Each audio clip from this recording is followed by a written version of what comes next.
Yes, sir. What was the very first thing on your mind when you woke up this morning? Man, glad to be here. Thank you. Thank you, God. Thank you to everything for me to just wake up, because every day is different. You never know. And I woke up ready to go, honestly. Was excited for this, excited to talk to you. Everything that we've worked on in the past was interesting, and I really just wanted to reach out to you to talk and let have people a real know. conversation. Yeah, let people know, like there's some people that know where I come from and where I started, and I really think it's important to like document though, like history, especially right now in this moment in Detroit. Things are moving quickly and growing quickly and expanding quickly. So it's good and it's important that we take that time and space to document. And it's so interesting that you mentioned documenting, because I just went to an event in Southwest Detroit, and they're working on organizing more documentation of the Hispanic culture and community.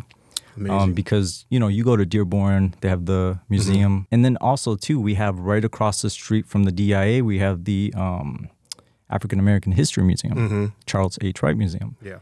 So there's nothing really that exists today that represents the history of Hispanics in Southwest Detroit and within Michigan. It's very true. So I think it's very prevalent. It's very current.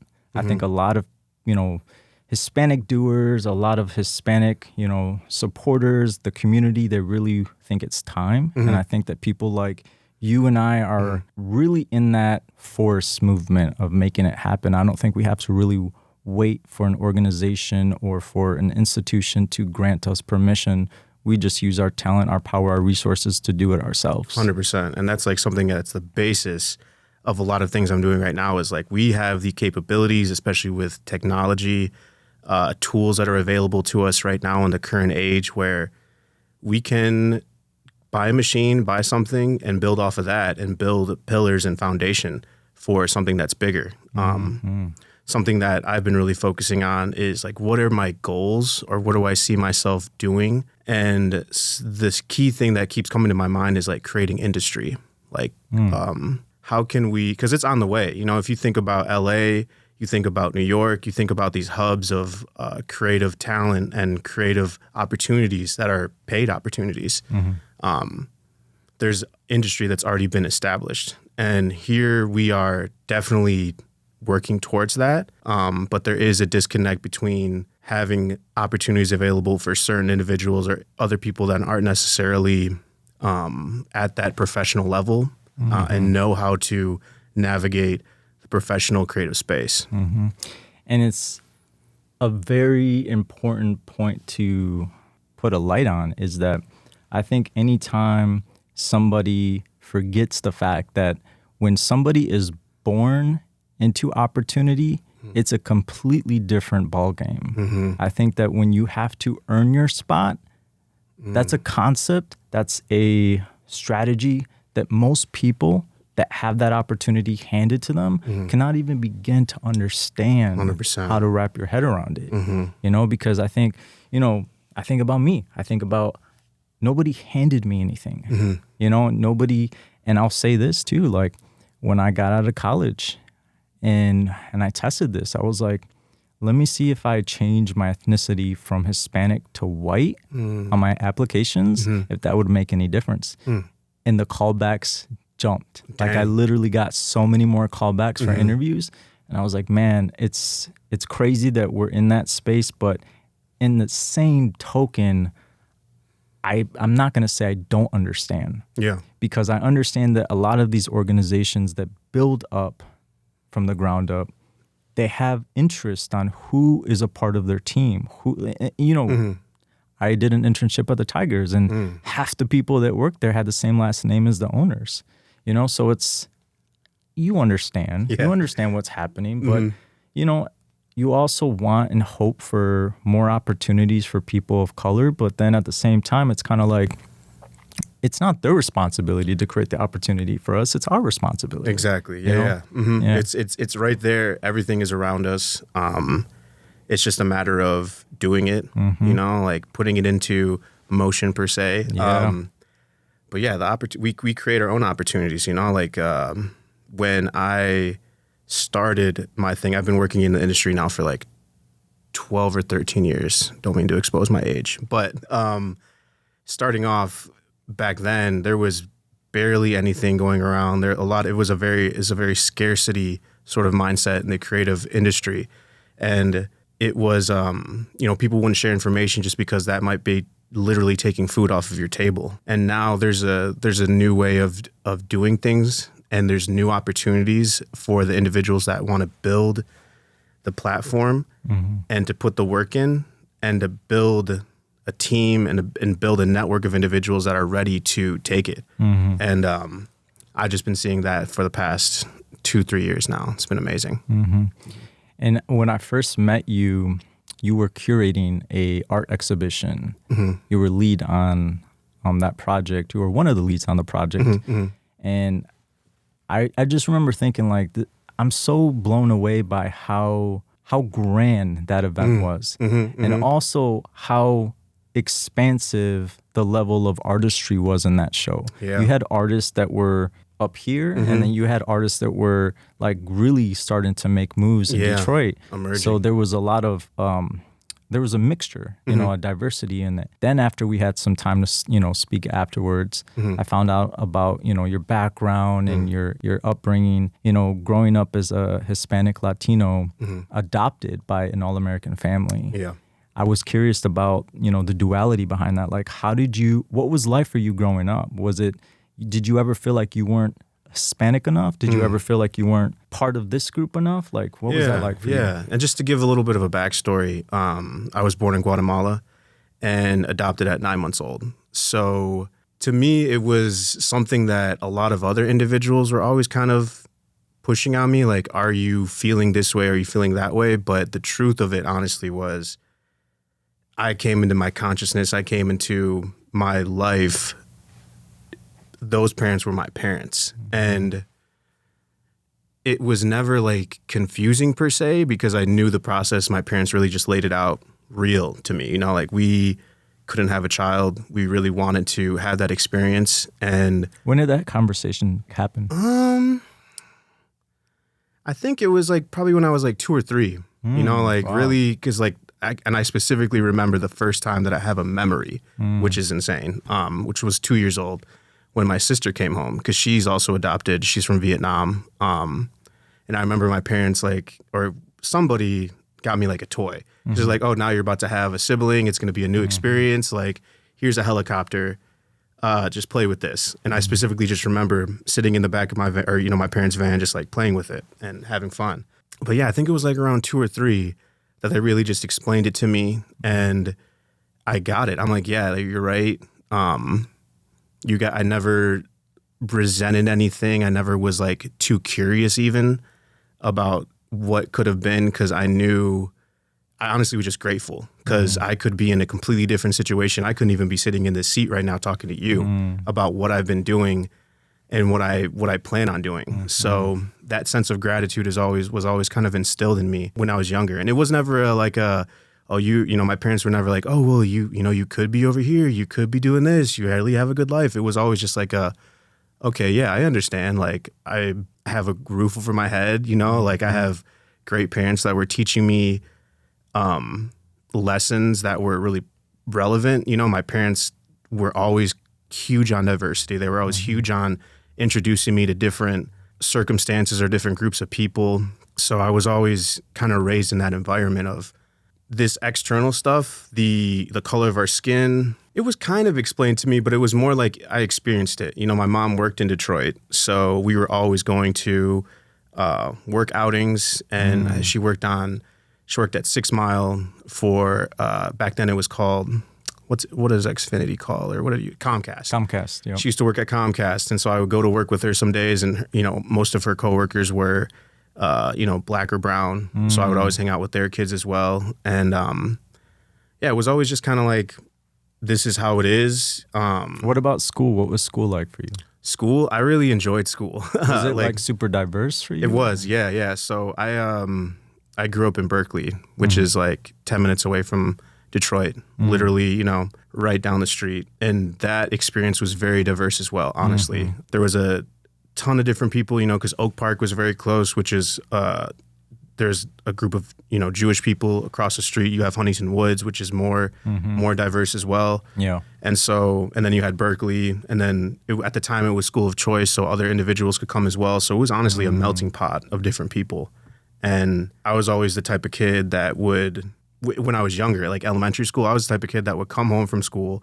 We used to have, books of everybody's home phones, and I would just go down the list and call people and be like, hey, do you want to hang out? Oh, hey, do you no want to hang way. out? Yeah. Wow. So I've always been like a Wow. people person. I've always loved it. But I want to say too, like I feel like there's the topic of adoption is something that people are very curious about, because I think there's so many people that I know personally that have tried to get pregnant, and there's whatever the situation is, they're not able to have a child, Yeah.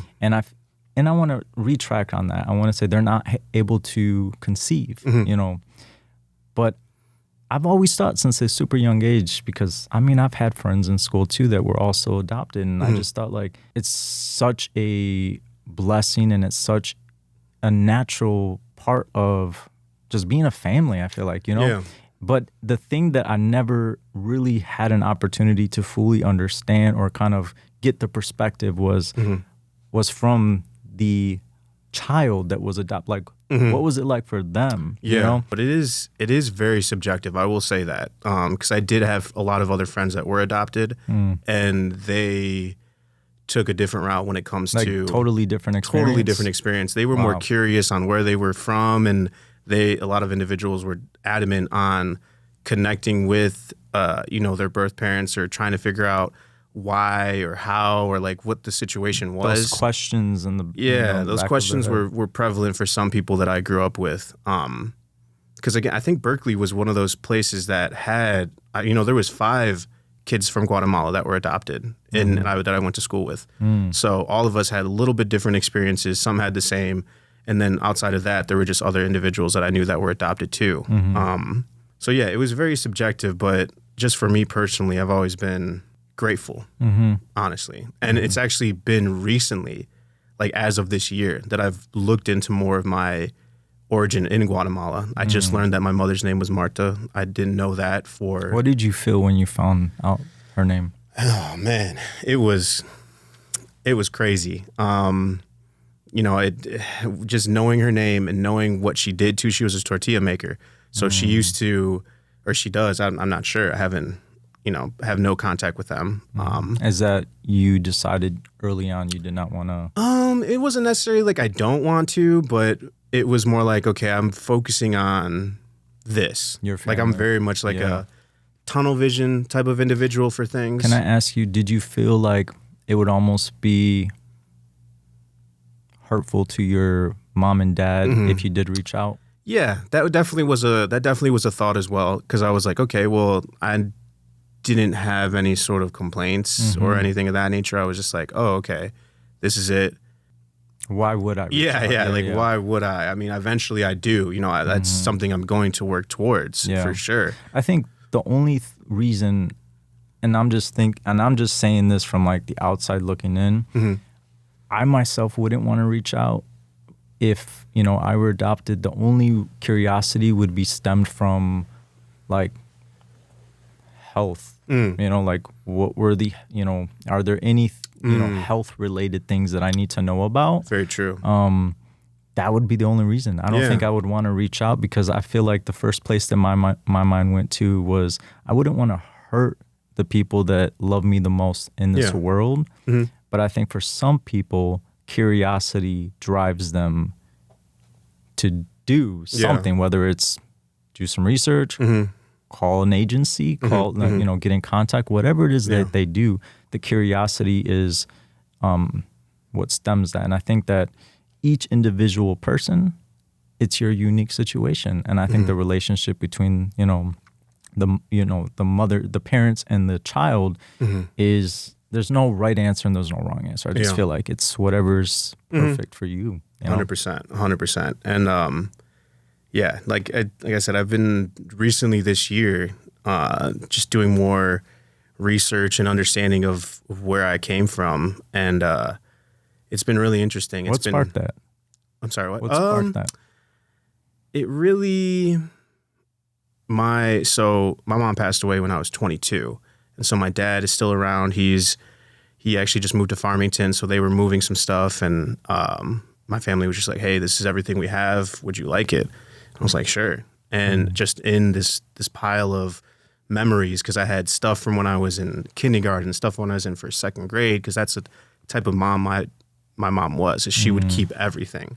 In that stack was just this, thing of all of my paperwork, everything that had in it. I knew it existed. I've seen it before when I was younger, but I never really took the time to sit down and read it. And so I read it, and I didn't even know what time I was born at. I just figured out I was born at 4:20 a.m. Hilarious. But yeah, just it really was an experience, and it really did make a lot of sense. It made wow, man. So you found out when you were born, information. I mean, I knew I was born on March 1st. That's my birthday. I got goosebumps when you said that, because recently my father sent me a video, and my mother had transitioned in 2022, and he sent me a video of my birth that I've never seen. Wow. And it was just so out of body for me. Yeah. Because it was I'm seeing my mom, I'm seeing her give life to me. Wow. Yeah. So I can only imagine what you were feeling in that moment. Yeah, it was surreal. And that's a word that I've kind of been feeling a lot lately with success, even in this creative industry, is everything feels a little bit surreal. It's what? I just did that with this company, or I just did this with one of my all-time favorite artists and designers that I've looked up to since I was 18, or I did this or that. It's really just been surreal. So, and it's so cool, man, because you are such a naturally creative person.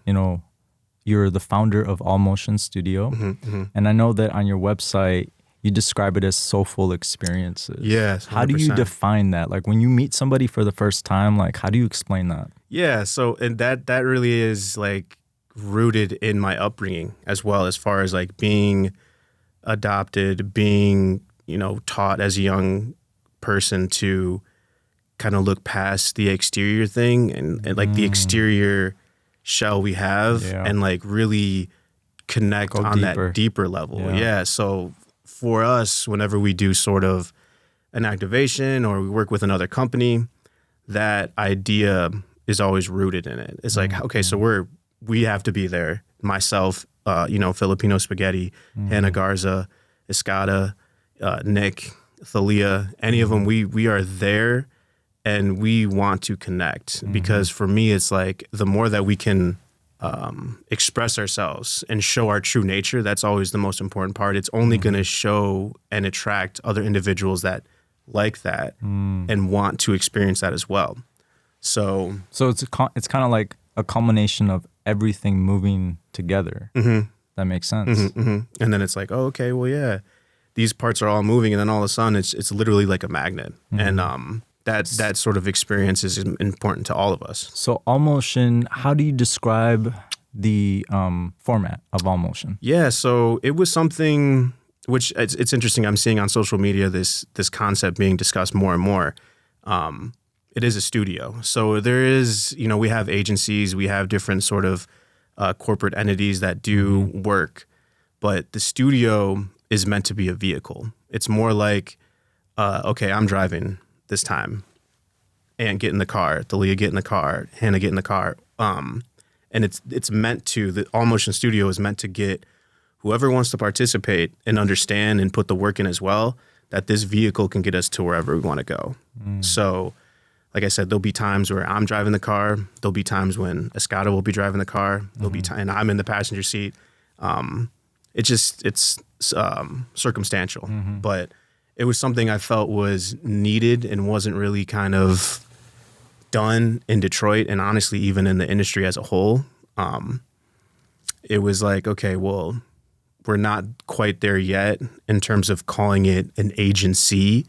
But I know that the people I'm working with and the people that believe in this, we can get the work done.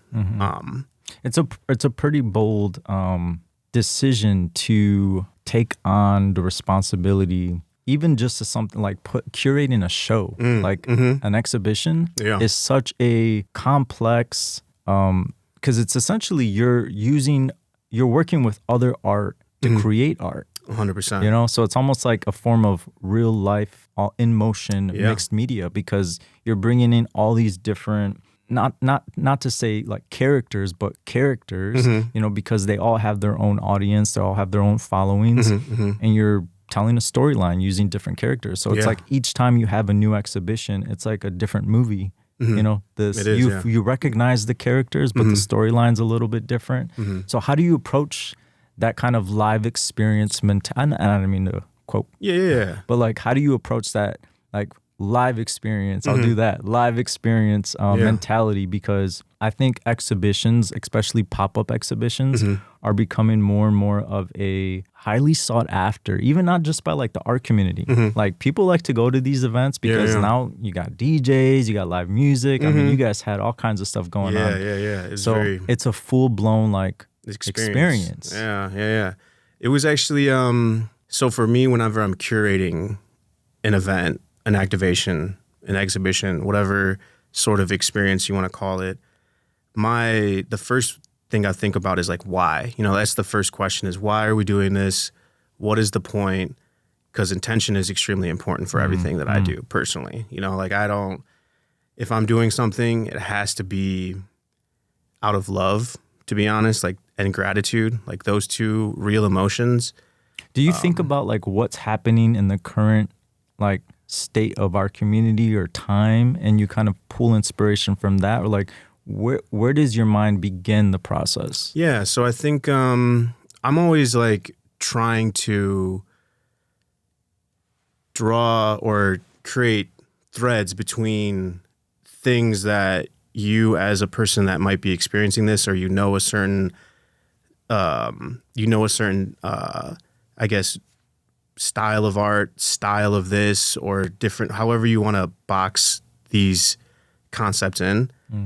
I'm always trying to draw a single thread between something that might not make sense, but in reality, everything is really connected. Like the punk movement is very similar to, the hip hop movement. There's a lot of different movements that have the same sort of narratives, but they're just a little slightly different, like ever so slightly different. And for me, I'm always trying to show that common thread, because then that's where like, oh, wait, I didn't know that the guy that listens to hardcore music over here also likes to listen to electronic music, or, this guy likes to, or, whatever sort of thing it might be. Like, let's connect. Let's draw a thread. So cool, because that's literally where my mind just went, is you're doing the work to connect communities. Yeah, 100%. Like connect cultures. I think the more connected we are, the more powerful like we become. Exactly. I think when you have large groups of people that identify the same way, they stick together. So it's like when other communities come together and create an even bigger community of people. Yeah. Anything is possible. Exactly. I always use the analogy, like think of an album. Think of a masterpiece album that's been put out. There are close to 80 to 120 credits on a single album. Yes, there is that one artist or whatever it may be, that single thing that's put out, but beyond that or behind that, there's a group of 80 to 100 individuals, creative directors, singers, songwriters, musicians, dude, when designers. You watch a movie credit and you see all the names, you're like, man. That's how a masterpiece is made. Yeah. So that's very much how I curate. That's very much how we put on an event. And that's very much like even rooted in the studio itself, because I am just the tip of the spear for this all motion studio. I'm the guy that's, willing and able to communicate with corporations or different entities that don't necessarily understand creativity or understand how to connect organically with an audience that they want to connect with. I'm curious, how do you approach that conversation when you're looking to develop a partnership with a brand or a high-level organization? How do you approach it? Like, what's your strategic approach to even begin the conversation? Well, thankfully, a lot of the times when you're doing things in this recipe or where I'm telling you as far as like connecting, love, publicly gratitude. too. Publicly. they tend to come to you. You know, they tend to be like, okay, wait a minute. Like, we see that there's something organic happening, which nowadays, you know, we're so far in. It's 2024. A lot of people can see past the you know, the walls of. You can cuss, bro. Yeah, okay. You can see past the bullshit of like these marketing initiatives. You know, like just putting someone that you could relate based on your skin color or based on your gender or based on whatever it may be. Like, that is so simple and basic that yeah, we can see past that, man. Where's, you know, like what it's culture. Like, people love culture. It's like, I feel like, you know, there's this whole debate right now about, you know, everything with the train station and like, you know, people saying Detroit never left. Like, true. Yeah. People love to be attached to culture. I think that anytime somebody like, I mean, think about, why do we travel? We travel because we want to be like, we want to escape our current, you know, life, and we go and we want to experience other cultures, other ways of living. And it's like, when you live in a community where you're able to drive 20, 30 minutes to a, you know, a city like Detroit and experience all these different waves of culture, it's like, of course, I want to embrace it. But I think that it's so important for people to know that when you're coming into a community that is so rooted in culture, that you do it in a way that's respectful and that lifts the culture up, not uses it for your benefit and not give anything back to it. 100%. Yeah. So that's usually, luckily, we have a little bit of the skin in the game to have these entities approach us. And then that's when things get interesting, because then it's like, okay, why? Why do you want to do this? Like, what is really the intention behind putting us out there to help you either have a bigger presence, or what's the reason? And I think that's also important as well, as like leading and leadership and being able to say no, you know, and showing that, yeah, we can say no. Such a powerful thing, bro. Yeah. You know, like I don't, again, we're not interested in selling out or just doing this or that. Yeah, exactly. You know? And if we can show that to other individuals and show the next group of creators, the next group of all motion studio or whatever it may be, that you can say no, and that we actually are the ones that create the culture and connect the cultures, and that's powerful in itself. You know, like that's the real thing right there. So it's extremely important for us to always have that as the Northern Star per se. Yeah. I'm curious about your perspective on, like, what are you seeing, like, the differences in, because we're based in Detroit, and, you know, we're in the art district. There's so many different art galleries, and you are also the gallery manager at M Contemporary, and that's Royal Oak, or is that Ferndale? It's in Ferndale. Ferndale. What have you noticed? Like, what differences do you see in the community in Ferndale compared to, or is it like mixed? Are they going from each? It's pretty mixed, and you know, shouts out to Melanie. She's amazing. I've been working at M Contemporary for 2 years now, and again, like acting in my purpose and acting true to myself at all times has really allowed me to connect with individuals that are on that same path. So not a lot of people, you know, Melanie is from Flint, and she has this sort of same mentality of gratitude, has the same sort of mentality of if we're going to do something, it always has to benefit the artist first and foremost. The artist is always first with anything that we do. What's her not cultural background, but what is like her, did she start as an artist? Did she start as a curator? I think, well, she worked at Sotheby's for 10 years. So she comes from that pedigree of like professional art, seeing and being exposed to, you know, Sotheby's for that long and understanding how to create a market and what it is out there in New York. And I think she also worked in London as well. But she kind of embodies the same sort of things that I believe in. It's a whole nother world, yeah. Yeah, and that attracts, again, that law of attraction, that attracts the same type of individuals that you want to connect with. Right. So yeah, it's similar. A lot of the same. We feature a lot of the same artists that are showing in the Detroit space, the downtown space, as well as anywhere else. Yeah. So What's the biggest thing you've learned from her so far? shoot, like just honestly, continue to do the work, you know, like that's one of our main things is like, we'll load up a truck worth of art, drive it all around, drop it off ourselves. We're very hands-on with talking to, you know, clientele. We're very hands-on with connecting with artists and finding out what they need or like what they're working on. Communication is always key no matter what. Dude, and I say all the time, like, you know, for people that are now getting started in marketing and media and they go right out of school and start their own thing, I'm like, no, go attach yourselves to somebody that's been doing it for a while, 100%. because you learn so much more. I mean, I can only imagine the plethora of knowledge that you're learning from Melanie, and you're applying it to All Motion Studio. 100%. You know?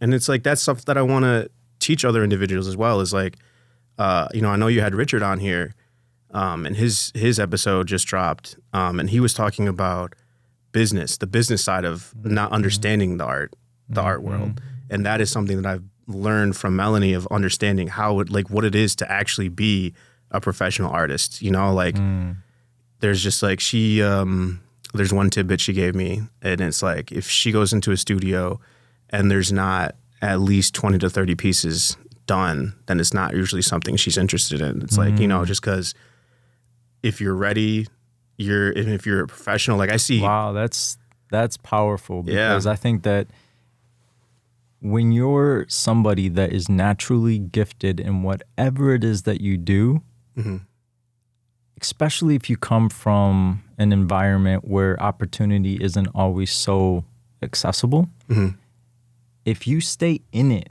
and create nonstop, that opportunity is going to come. 100. And if you're not ready, Yep. I often parallel athletes to artists, or professional athletes to artists. You know, like I forget who said it, but it was like you wasn't with me shooting in the gym. You know what I'm saying? Like it is. If you want to be a professional artist, you are working as unfortunate as it is. We have this idea growing up, like, oh, okay, I'm working for myself. I'm an entrepreneur. I'm doing this. I'm doing that. My time is laissez-faire. I can wake up and do this and do that, but it's like, it's the facade of entrepreneurship. Because even when you're great, you look at somebody like, you know, Kobe. He was he was number one, and still showed up before everybody and left after everybody. So it doesn't stop once you're here, you know? Never. It doesn't stop. It honestly only gets, it honestly almost gets harder all the time, you know? Like, because even seeing myself and seeing my brand and my business grow and seeing the numbers for certain months of like, okay, I did this, I did that, and then correlating that with the amount of work I put in, it's like, okay, yeah, it was harder, obviously, for me to do that because there's more legwork. But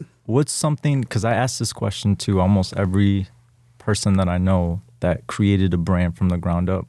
What is something that you learned, whether about the industry, about yourself, that you like, once you learned it, you're like, I wish I would have known this when I started? That's a good question. I think it just circles back to that idea of it. Honestly, more money, more problems.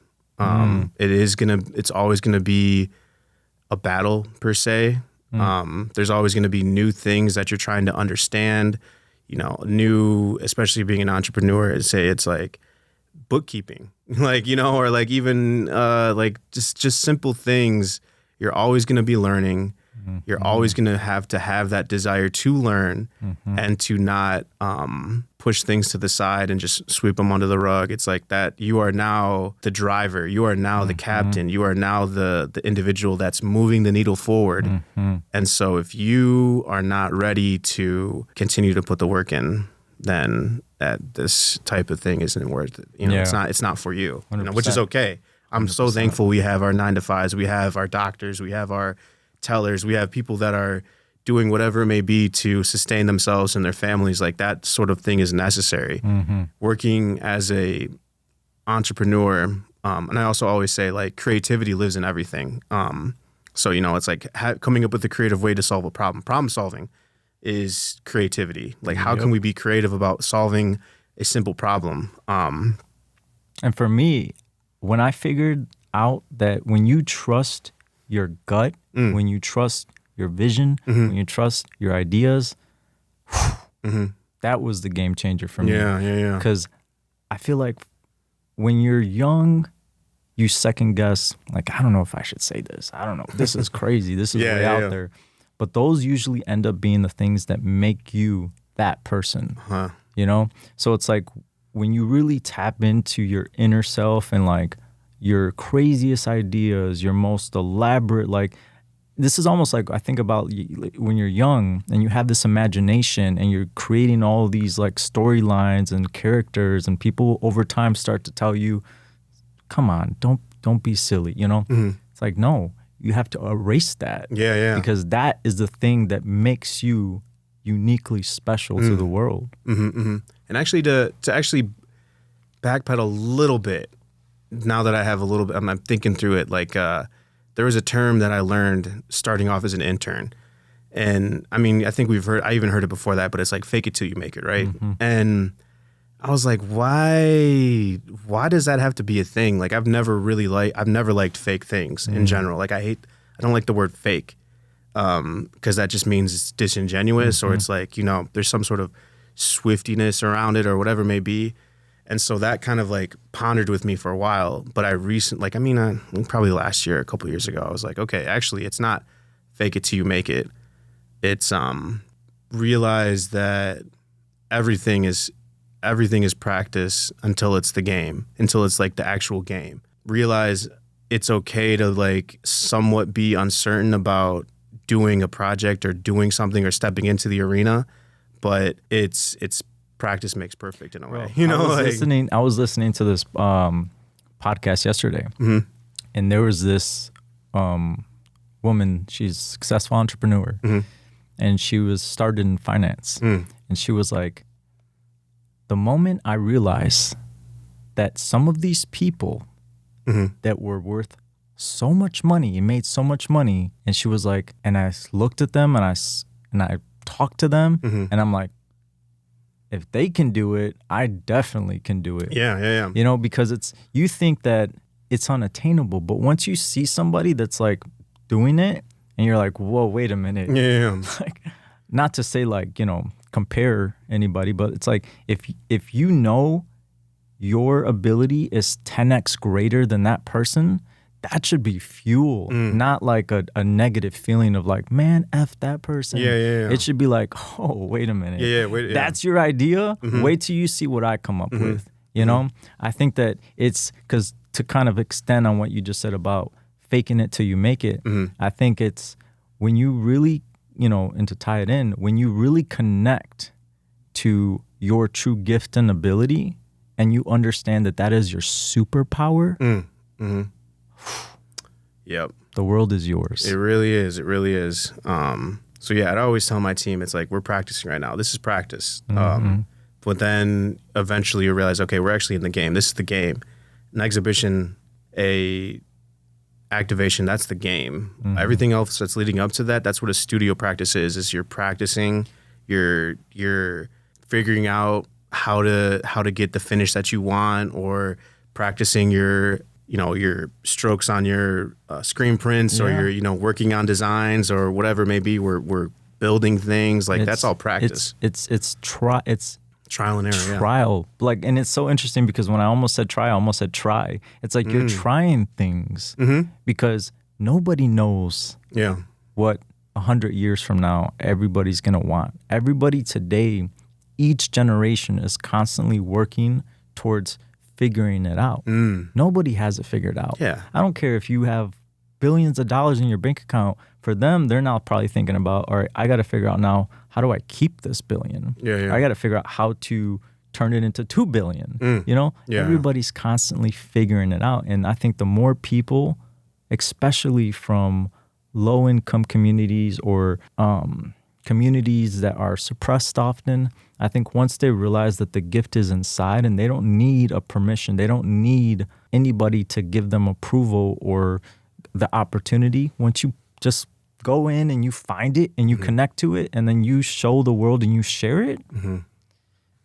Because the thing is, I feel like when somebody's mistake is somebody else's masterpiece. Yeah. There could be somebody that created a piece and was like, oh man, actually recently I heard I can't remember what the name of or who it was. It was an artist that they were getting ready to drop an album and they were talking. It was Billie Eilish. Oh, okay. She was doing an interview and she was getting ready to release her new album. And she was like, the song, I think it's Birds on a Feather or something like that. It's like banger. Going crazy on. She almost didn't include that in the album. Crazy. Which is wild. Because I think she got nominated and won a bunch of awards for that song. So you see what I'm saying? Like, yeah. I saw something similar with T-Pain. He was just like, I'm Sprung, which is like one of his biggest hits back in the day. He presented that to Akon. And it was like he turned it down? Yeah, he turned it down. He was like, oh, I don't like this. And T-Pain was like, oh, yeah, cool, bet. Like, I'm going to put this out then. And it turned out to be one of his biggest hits. And that's the point, is that just because you feel like something isn't ready, there could literally be millions of people that are like, I want it right now. Exactly. You know? It's all about connecting with those core people, those core individuals, and not being scared to, just put it out, make mistakes. We're always going to be our biggest critics. 100%. We're always going to be the ones that hold ourselves back from anything. Like I just literally told that to somebody a couple days ago. We're always going to hold ourselves back. We're always going to have like that sense of imposter syndrome, or like, oh, well, this curve or this color is like just not, my eye is like hitting it in a different way. It's your mind playing tricks on you. Because even I do this sometimes too. I'll post something and it took me a lot of work to create it, and then I'm like, nobody's liking it. But then you go to like a famous, well-known person's Instagram and you see something on their profile, and then you look at the likes and you're like, oh, there's not that many likes, but they got hundreds of thousands of followers. Oh, it's not, you know what I'm saying? It's not that game. It's just like, it's in your head. Because then what happens next is like literally maybe 6 months from now, that one piece that you almost delete, or that one post that you almost deleted from Instagram because you felt like you didn't get enough likes from it, could be the thing that just takes off your brand. 100%. You never know who's watching. You could have like, and that's always something I thought was interesting too. When I first started my stuff, when I put it out, was like, I was paying attention to social media, and I was seeing that a lot of the decision makers for things that I wanted to do, like they had like 0 followers. They had like maybe like 1 or 5 or 10 or something, and they were just super low key. And they're not concerned with, the outside opinions. Yeah, they're not concerned with any of that, and they're more concerned about the quality of the content, the quality of the individual, the quality of the work is more important than the accolades in the very beginning, or like whatever sort of things it may be. Your audience will find you. Yeah. And I think that goes back to what we said earlier about when you create and you feel like it's not good enough, and if you were to disregard it, like that song on the album, who knows what would have happened, you know? So it's like, I 100% agree with you, and I'm on the same page. It's just, don't overthink the moments, focus more on the bigger picture. Yeah, exactly. It's a journey. It's a journey. So how do you define success? Not as a curator, not as a designer, but as a human being. To me right now, and it's always, I feel like success is, at least what I'm experiencing right now, success is always going to change. Success for me, 1 year could be doing a collaboration with, Shinola. And okay, so I've done that. That's success. Okay, now I've done, stuff with. What was that collaboration? So, I mean, the first one we did was for 313 Day. 2 years ago, we gave away 313 shirts. Oh, wow. At their flagship, not their flagship location, their location off Woodward. Shouts out Phil. Yeah, Phil, that was awesome. Do you remember his last name? Phil Perkovic. Phil Perkovic. Yeah, he's him and I are still close. He still comes to a lot of the stuff I do. Is he with Shinola? Yeah, he's the director of the brand. Wow. And it's crazy because him and I had a relationship before he was doing that, and then as soon as he got into that position, he was like, "All right, man, Isn't that the best, man? get in the car." When you see people that you just vibe with, connect with, and then they have opportunities come their way, you just it feels good. Yeah, You know, it does. Like when Oshun got that Gucci. That was like I remember seeing that post and I was like, man, that made me so happy, man. Yeah. And him and I have like certain or similar origin stories. I say per se is like because I'm a huge anime fan. I'm a huge cartoon guy. Like that's what I was raised on. Very much believe in a hero's journey. Very much believe in that sort of mentality of being a hero, being a leader, willing to sacrifice certain things about yourself in terms of like being uncomfortable or whatever it may be to stand up for somebody else and to realize, okay, you have it in you too. You just need somebody else to be there for you to also put you in that position. Him and I have very similar origin stories because he started an internship for another company, Detroit vs. Everybody, which was similar to the internship I started with District 81 Clothing back in 2012 or 2013. And, but yeah, anyway, success is also...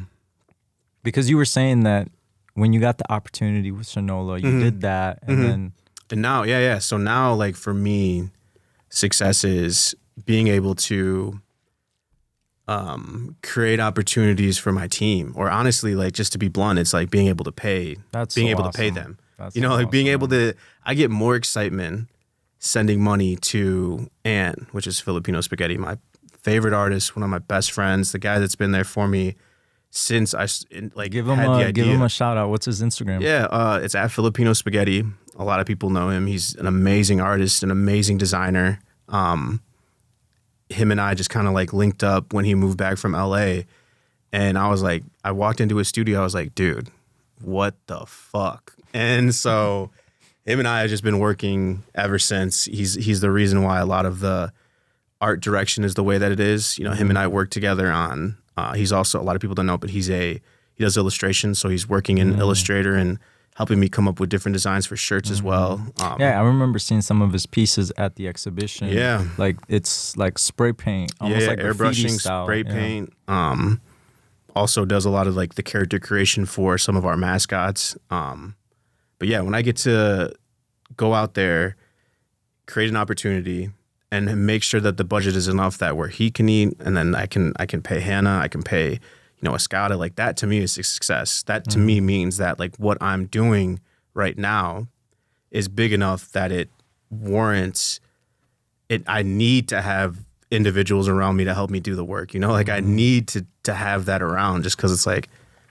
And what do those opportunities look like? I mean, it could be random things. Like there's a lot of stuff that we do that I don't publicize, and that's like someone might have us do like a logo or come up with an idea of how they can use our recipe of like, okay, we do 3D printing, we do product design. Hannah makes furniture, she's also a product designer, So it's like more of a creative direction approach. Yeah, creative direction. So there'll be like I'm creative directing the New Year's Eve party at the Foundation Hotel, which is Slum Village, Sky Jetta.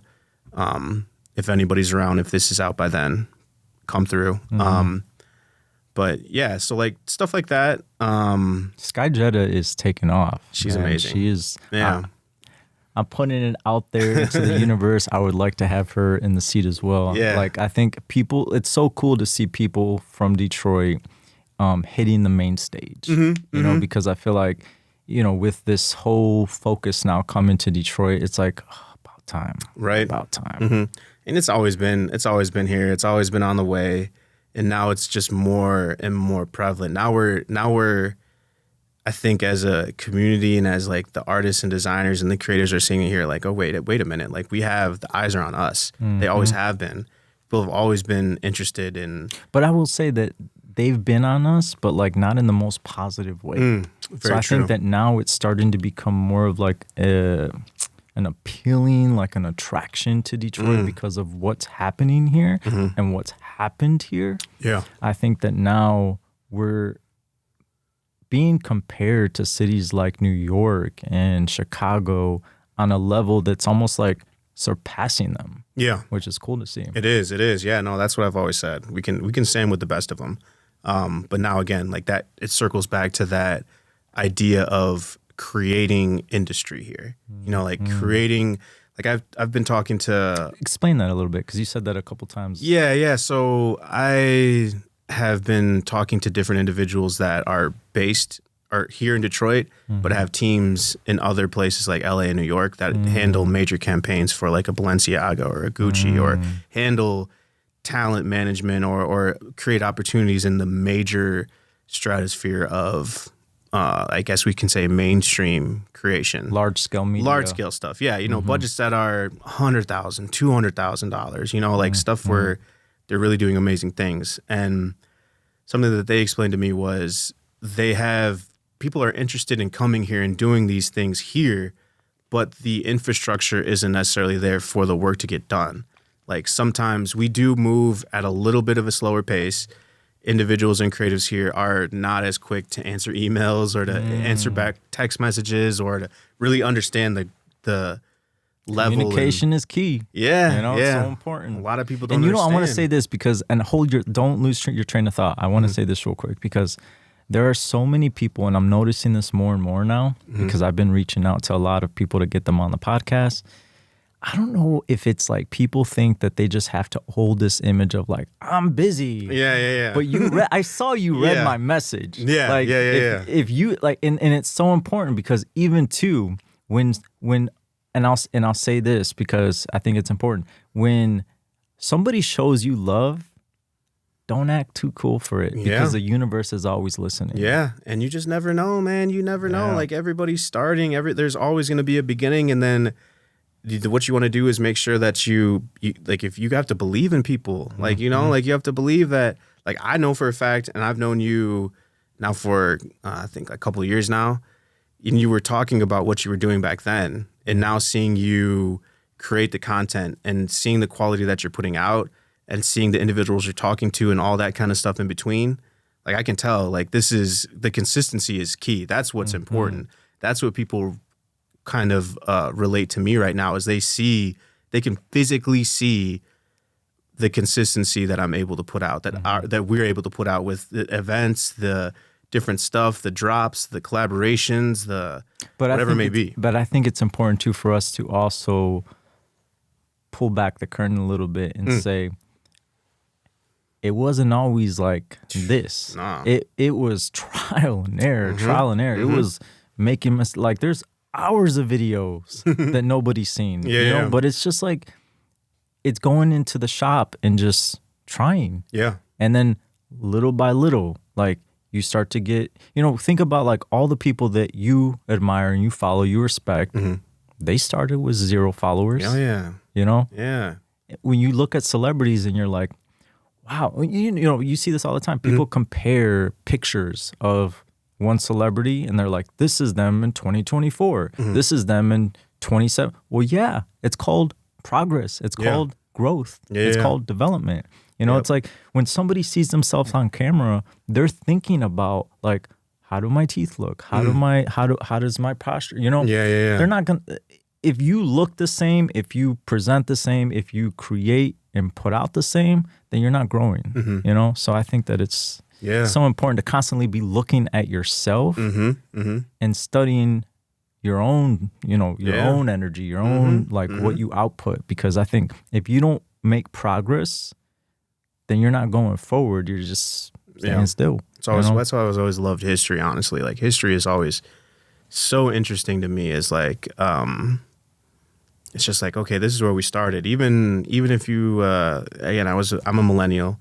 So seeing how we've advanced from TVs and putting a white, a yellow, and a green cord into a TV to like do that, and now we're on flat screens, and then we can just open our phone and cast it to the TV, and like seeing how things progress and how different quickly, exactly, and realizing what moment we are in that timeline of history of like, okay, boom, and like what can we really take from it may not look exactly the same, but there's similarities and there's threads that are from here that are also relevant over here. Yeah. So how can we take advantage of the time, pay homage to the time, and like really take full hold of it and do it, you know, like just do it. Also, too, people appreciate what has been created even more in the future than in the present. I mean, when you go to a museum and you walk around and you see all these pieces of artwork with labels 1800, 19, early 100, you know, Right. and you're like, I wonder what it was like for them at that time in that moment. Yeah. You know, like I recently saw a video on Diego Rivera and Frida Kahlo's, their house is turned into a museum in Mexico. So Yeah. people can go stroll around and look and see. And it's very like, you can tell it's very grassroots. They created it from the ground up. Yeah. You know, it's not like everybody doesn't start at 10. And you don't have to be like, and even that ranking, I feel like is kind of weird too. When you think about it, it's like, there is no right number. We create those numbers as human beings to kind of bring some sort of ranking war and compare and contrast groups and people and parties and all that. But there is no right. There is no wrong. There is no, you know, this is the way you should do it or this is the way you have to, like, do what feels right. Yeah. You know? Everything is subjective. 100%. Like we're all that, but that's what makes the whole experience amazing. If we were all thinking the same and agreeing on the same things, it just wouldn't, it's inconceivable in a way, you know, like we are just how I'm adopted and grew up that way is completely different from the next person. And we should celebrate that and find, again, same way that I curated an art show or anything, find those common threads between us that we would never think of per se and be like, oh, okay. Yeah. Like I love to even just connect with somebody based on the fact that they like the color blue. Like, I don't know, like whatever it may be. Like, oh, okay, I like this. There was a reason that drew you together. And you gotta allow that manifestation to play out. Because if you just think like, that's not enough to justify us becoming friends, you would have never end up developing an incredible friendship with somebody. You know what I'm saying? Very spiritual thing. 100%. So if you can leave one question for creatives to grapple with, what would it be? I think I'll actually pivot and talk about a piece of it of something that I've really like upheld in my life no matter what. Yeah, I can even remember saying this to my friends back in high school, back in middle school. It's more like, okay, so realize that it's a marathon and not a sprint. You know, realize if you want to be in the realm of like your intention and your passion and whatever it may be, like life is a marathon, you know, like we're never gonna, the quick sprint, the easy route to do something to that is rooted in usually some sort of like negative emotion or whatever it may be. I feel like when somebody's running, they're running away from something. Yeah. Like it's like, I want to be doing this for 30 years. I want to, you know, like I can't ever see myself retiring per se, or, you know, like obviously I want to take a step back maybe when I'm 70 or 80 or something like that. But I'd like, this is a lifestyle. Like this is like, I'm fascinated with furniture. I'm fascinated with artwork. I'm fascinated with music. I'm fascinated with all of it, like creation in general.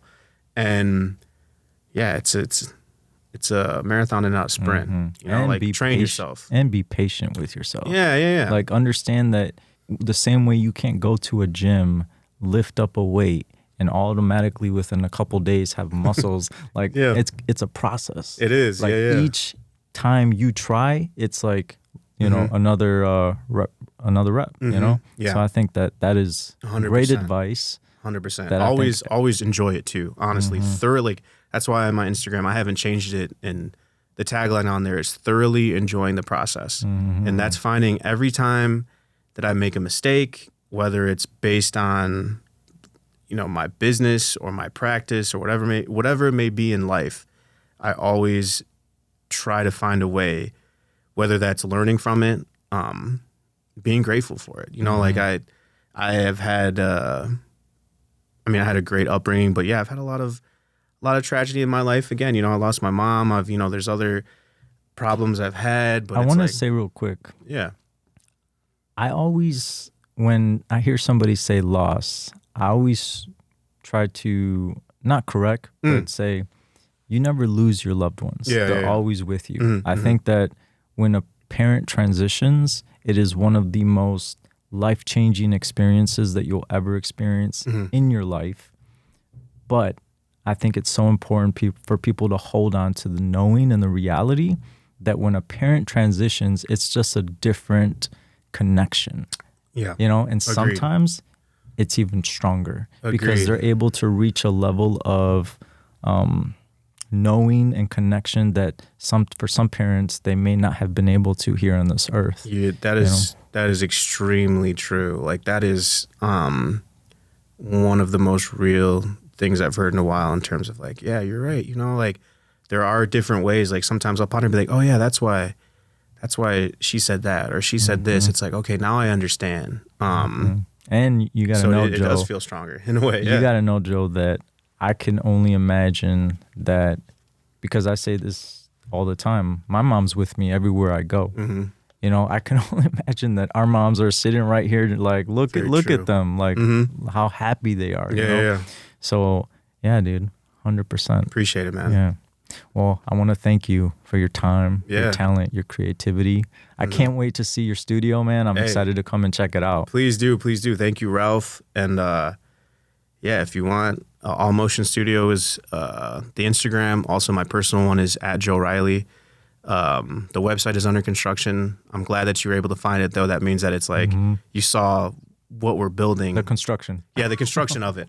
But yeah, lots of stuff on the way, man. Next year it's gonna be the same thing, but just a little bit more grand, you know, a little bit more intention, a little bit more taking chances on ourselves. I just talked to Hannah last night about this, and I'm like, okay, what are we thinking for next year? And it's like, okay, let's get back to us in a way, you know, like let's showcase what we can really do. Like obviously we've done stuff for Design Core, we did stuff for, you know, the foundation right now, other, you know, Doghouse, all these other kind of companies. But next year we really want to bring it together and present it as us, you know, and like showing people like, okay, these are our ideas that if you really think are going to be relevant, and these creations are meaningful to who we are as people.